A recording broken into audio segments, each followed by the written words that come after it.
What if everything you know about Earth is a lie?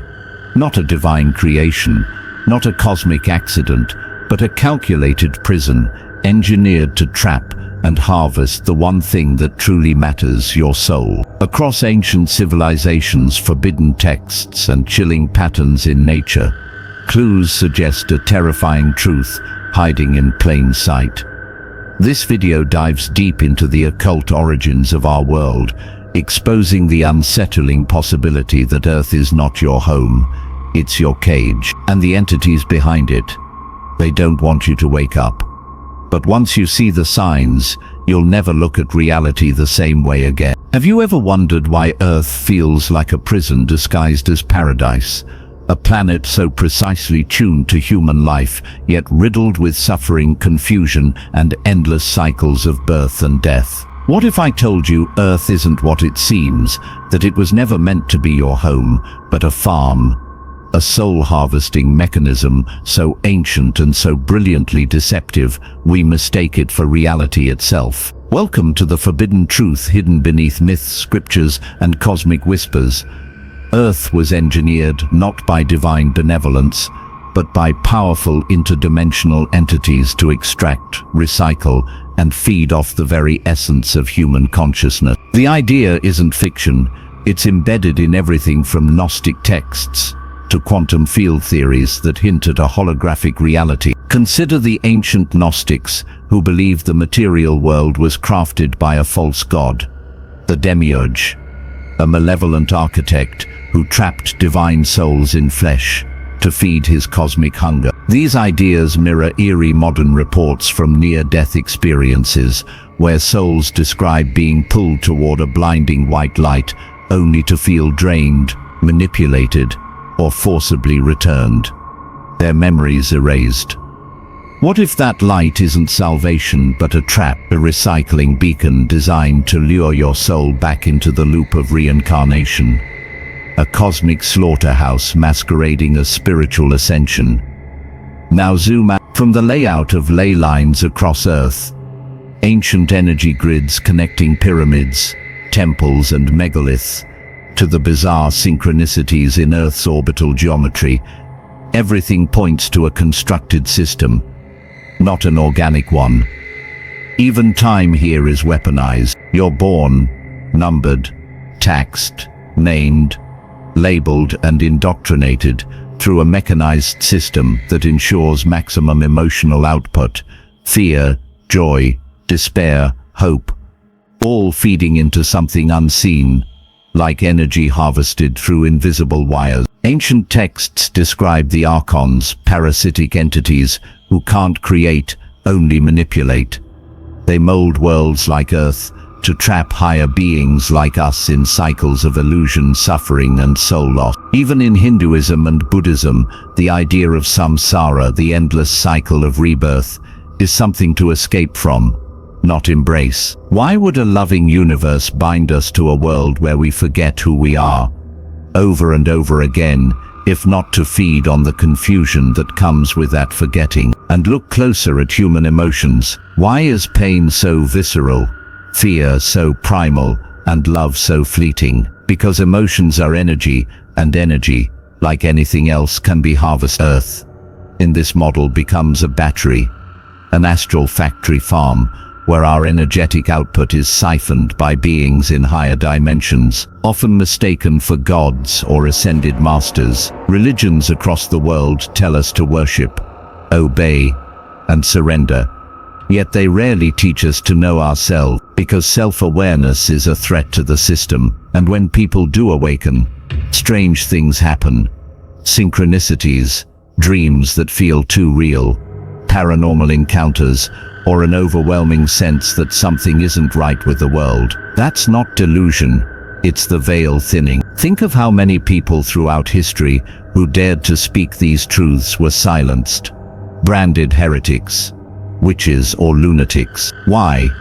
Because this truth, if known en masse, would collapse the very matrix sustaining these ancient feeders. The Earth is littered with monuments, structures, and forgotten technologies whose true purpose seems aligned, not with human advancement, but with soul manipulation. The pyramids, Stonehenge, Göbekli Tepe, all positioned on energetic grid points, as if channeling something invisible. Ancient civilizations may not have worshipped gods, but feared the harvester. Even modern scientific anomalies, such as DNA behaving like an antenna or quantum particles reacting to human observation, suggest that human consciousness isn't a byproduct of biology, but a separate field trapped in a body. And then there's the moon. It's precisely positioned, disproportionately large for a satellite, and locked in a perfect synchronous orbit. Some theorists suggest it functions as a monitoring system, or worse, a soul-catching mechanism, ensuring no escape. Tibetan mystics even claim that after death, souls are intercepted by a lunar soul trap before being forced back into reincarnation. Fiction or a warning? Even our dreams, those cryptic, otherworldly sequences, could be spillovers from our multidimensional prison. Brief moments when the system falters. Why do some people dream of entities watching them, of being abducted, or witnessing apocalyptic events that never happen? Because the subconscious remembers what the conscious mind cannot. Earth is not just a planet, it's a stage, a testing ground, a soul trap cloaked in breathtaking illusion. Every forest, every mountain, every sky is part of the construct, beautiful enough to distract, immersive enough to convince, painful enough to extract. Your very struggles, heartbreaks, moments of ecstasy or despair, they are the output. And someone, something is collected. But there is a way out. Ancient shamans, mystics, and awakened beings across ages have pointed to one path: awareness, not blind worship, not obedience, but gnosis, direct knowing. Once you begin to truly see the prison, the bars begin to rust. Once you stop feeding the system with your unprocessed trauma and fear, the harvest weakens. They can't consume what you reclaim. Question everything you were taught: religion, science, even the notion of a benevolent creator, because perhaps the creator we worship is the very architect of the trap. True divinity lies beyond, in realms we've forgotten. Earth is the beginning of awakening, not the end. It is the false Eden, the beautiful lie wrapped around a terrifying truth. Your soul is the prize, and every moment you sleep, it is harvested. But every moment you awaken, you reclaim it. You were never meant to stay here. You were meant to escape. The harvest ends when the awakening begins. If Earth is the trap, then who built the key, and why are we only now beginning to hear it rattle in the lock? The deeper you dig, the more you begin to realize that this soul harvesting system didn't begin with Earth. It predates history, predates time as we know it. You see, Earth is just one node in a vast multi-dimensional web, a soul farm plugged into a galactic network of psychic siphoning. And the beings behind it, they are not gods in the traditional sense, but ancient architects of illusion, master deceivers who construct realities like spiders spin webs, intricate, beautiful, deadly. These beings, often described as archons, jinn watchers, or even greys in UFO lore, are not confined to a single name or myth. Across cultures, the signs are the same: beings of light or shadow who descend from the sky, tamper with genetics, offer knowledge, and demand worship. But what if all of it, religion, mythology, even contact phenomena, wasn't about salvation, but surveillance? An experiment in emotional engineering. They don't want our worship, they want our energy. Your suffering, your confusion, your ecstatic highs and depressive lows, they're not incidental, they're engineered outputs. Now consider this. Why is memory wiped at birth? Why don't we remember who we were before this life? Think of how powerful you'd be if you carried your spiritual knowledge across incarnations. But the system can't allow that. Reincarnation without memory is not growth. It's a reset. You're forced to relearn, to suffer again, to be broken in new ways, all while believing it's your first time. This isn't divine justice, it's spiritual amnesia weaponized. And who benefits from that? Look at the power structures here on Earth. Governments, corporations, religious institutions, they all operate like fractals of the same pyramid scheme. Control at the top, confusion at the bottom. They distract with entertainment, divide with ideology, and sedate with comfort. All the while, they ensure that the soul remains distracted, dormant, and drained. Every major institution seems to funnel you toward obedience, conformity, and surrender of self. Because sovereignty, true inner sovereignty, is the one thing the system cannot contain. But the soul doesn't forget, not truly. That's why some people wake up abruptly, after trauma, meditation, near-death experiences, or unexplainable moments of revelation. Their inner signal pierces through the artificial noise, and the moment that happens, the system responds, sometimes with synchronicities, sometimes with fear, and sometimes with shadowy experiences that feel more real than dreams. That's not paranoia. That's pressure. The matrix pushing back.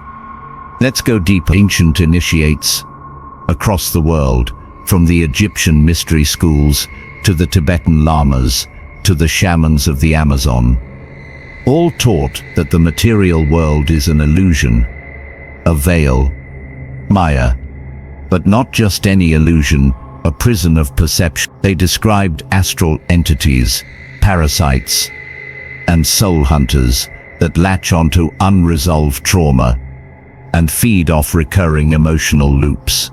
Depression, addiction, chronic fear. What if these aren't just psychological conditions, but spiritual vulnerability, open wounds through which our essence is siphoned?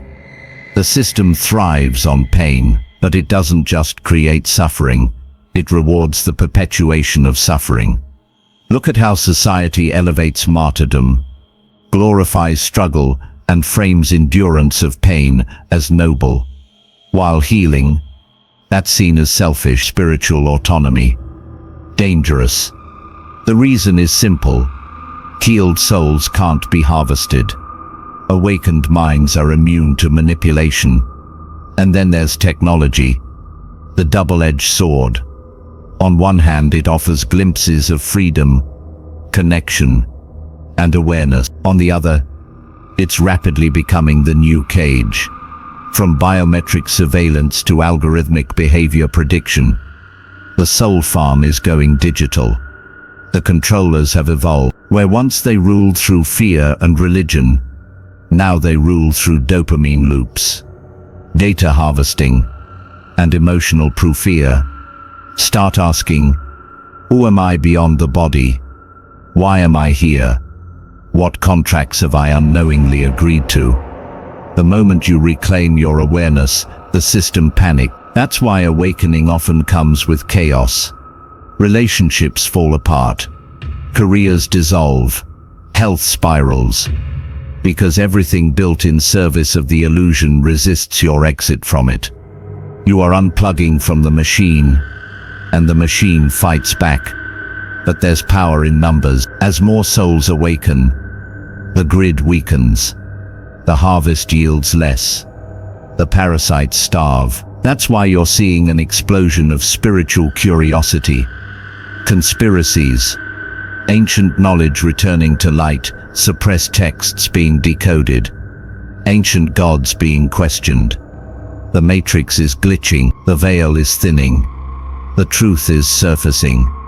And that brings us to perhaps the most radical idea of all. That Earth itself is not evil. It's neutral. A stage. A testing ground. The real battle isn't outside you, but within. Your perception. Your choices, your vibration. That's the real currency here. Entities may harvest your emotions, but only if you remain unaware. The moment you observe the trap, it begins to lose its power. Remember, the harvest isn't just about suffering. It's about consent, silent, Unconscious, passive consent. You agree by default when you forget. You become food when you stop questioning.